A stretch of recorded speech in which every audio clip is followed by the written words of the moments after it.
اعوذ باللہ من الشیطان الرجیم، بسم اللہ الرحمن الرحیم۔ ناظرین، ہم نے اپنی گزشتہ ویڈیو کے اندر سورہ الاحزاب کی آیات نمبر 1 سے لے کر آیات نمبر 24 تک کا اردو ترجمہ پڑھا تھا، اور آج کی اس ویڈیو میں ہم انشاءاللہ اسی صورت کی آیات نمبر 25 سے اردو ترجمہ کا آغاز کرتے ہیں۔ بسم اللہ الرحمن الرحیم۔ اور جو کافر تھے ان کو اللہ نے پھیر دیا، وہ اپنے غصے میں بھرے ہوئے تھے، کچھ بھلائی حاصل نہ کر سکے، اور اللہ مومنوں کو لڑائی کے بارے میں کافی ہوا، اور اللہ طاقتور اور زبردست ہے۔ اور اہل کتاب میں سے جنہوں نے ان کی مدد کی تھی، ان کو ان کے قلعوں سے اتار دیا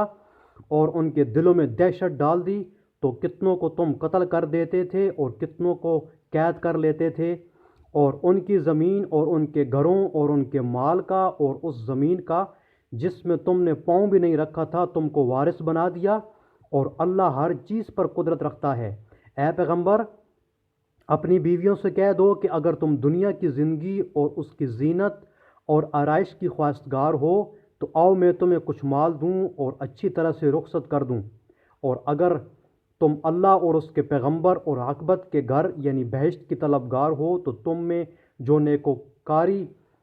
کرنے والی ہیں ان کے لیے اللہ نے اجر عظیم تیار کر رکھا ہے۔ اے پیغمبر کی بیویوں، تم میں سے جو کوئی سری ناشائستہ حرکت کرے گی اس کی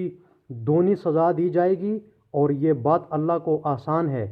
اور جو تم میں سے اللہ اور اس کے رسول کی نافرمانی کر رہے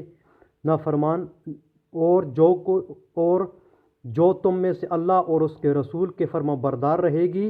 اور عمل نیک کرے گی، اس کو ہم دونا ثواب دیں گے، اور اس کے لیے ہم نے عزت کی روزی تیار کر رکھی ہے۔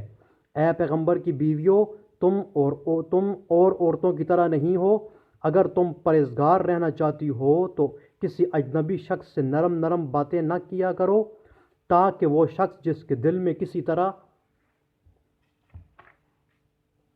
کا مرض ہو کوئی امید نہ پیدا کر لے، اور ان میں دستور کے مطابق بات کیا کرو، اور اپنے گھروں میں ٹھہری رہو، اور جس طرح پہلے جاہلیت کے دنوں میں اظہار تجمل کرتی تھیں اس طرح زینت نہ دکھاؤ، اور نماز پڑھتی رہو اور زکوٰۃ دیتی رہو، اور اللہ اور اس کے رسول کی فرما برداری کرتی رہو۔ اے پیغمبر صلی اللہ علیہ وآلہ وسلم کہ اہل بیت، اللہ چاہتا ہے کہ تم سے ناپاکی کا میل کچیل دور کر دے اور تمہیں بالکل صاف کر دے،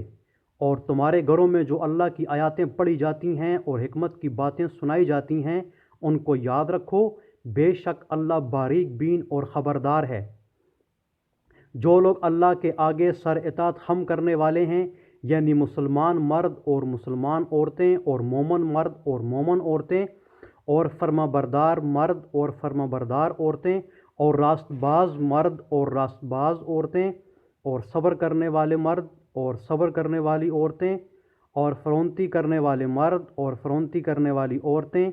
اور خیرات کرنے والے مرد اور خیرات کرنے والی عورتیں، اور روزے رکھنے والے مرد اور روزے رکھنے والی عورتیں، اور اپنی شرمگاہوں کی حفاظت کرنے والے مرد اور حفاظت کرنے والی عورتیں، اور اللہ کو کثرت سے یاد کرنے والے مرد اور کثرت سے یاد کرنے والی عورتیں۔ کچھ شک نہیں کہ ان کے لیے اللہ نے بخشش اور اجر عظیم تیار کر رکھا ہے۔ اور کسی مومن مرد اور مومن عورت کو حق نہیں کہ جب اللہ اور اس کے رسول کا کوئی امر مقرر کر دیں تو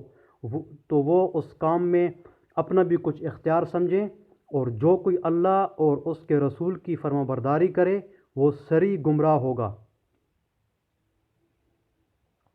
اور جو کوئی اللہ اور اس کے رسول کی نافرمانی کرے وہ سری گمراہ ہوگا۔ اور جب تم اس شخص سے جس پر اللہ نے احسان کیا اور تم نے بھی احسان کیا یہ کہتے تھے کہ اپنی بیوی کو اپنے پاس رہنے دے اور اللہ سے ڈر، اور تم اپنے دل میں وہ بات پوشیدہ کرتے تھے جس کو اللہ ظاہر کرنے والا تھا، اور تم لوگوں سے ڈرتے تھے، حالانکہ اللہ ہی اس کا زیادہ مستحق ہے کہ اس سے ڈرو۔ پھر جب زید نے اس سے کوئی حاجت متعلق نہ رکھی یعنی اس کو طلاق دے دی تو ہم نے تم سے اس کا نکاح کر دیا، تاکہ مومنوں کے لیے ان کے منہ میں بولے بیٹوں کی بیویوں کے ساتھ نکاح کے بارے میں جب وہ ان سے اپنی حاجت متعلق نہ رکھیں، یعنی طلاق دے دیں، کچھ تنگی نہ رہے، اور اللہ کا حکم واقعہ ہو کر رہنے والا تھا۔ پیغمبر پر اس کام میں کچھ تنگی نہیں جو اللہ نے ان کے لیے مقرر کر دیا، اور جو لوگ پہلے گزر چکے ہیں ان میں بھی اللہ کا یہی دستور رہا ہے، اور اللہ کا حکم ٹھہر چکا ہے۔ اور جو اللہ کے پیغام جوں کہ توں پہنچاتے اور اس سے ڈرتے اور اللہ کے سوا کسی سے نہیں ڈرتے تھے، اور اللہ ہی حساب کرنے کو کافی ہے۔ محمد تمہارے مردوں میں سے کسی کے والد نہیں ہیں، بلکہ اللہ کے پیغمبر اور نبیوں کی نبوت کی مہر یعنی اس کو ختم کر دینے والے ہیں، اور اللہ ہر چیز سے واقف ہے۔ اے اہل ایمان، اللہ کا بہت ذکر کیا کرو اور صبح اور شام اس کی پاکی بیان کرتے رہو۔ وہی تو ہے جو تم پر رحمت بھیجتا ہے اور اس کے فرشتے بھی، تاکہ تم کو اندھیروں سے نکال کر روشنی کی طرف لے جائے، اور اللہ مومنوں پر مہربان ہے۔ جس روز وہ ان سے ملیں گے ان کا تحفہ اللہ کی طرف سے سلام ہوگا، اور اس نے ان کے لیے بڑا ثواب تیار کر رکھا ہے۔ اے پیغمبر، ہم نے تم کو گواہی دینے والا اور خوشخبری سنانے والا اور ڈرانے والا بنا کر بھیجا ہے۔ صدق اللہ العظیم۔ ناظرین، الحمدللہ آج ہم نے سورہ الاحزاب کی آیات نمبر 25 سے لے کر آیات نمبر 45 تک کا اردو ترجمہ مکمل کر لیا ہے۔ انشاءاللہ ہم اپنی اگلی ویڈیو کے اندر اسی صورت کی آیات نمبر 46 سے اردو ترجمہ کا آغاز کریں گے۔ اللہ تعالی ہمیں قرآن پاک کو پڑھنے، سمجھنے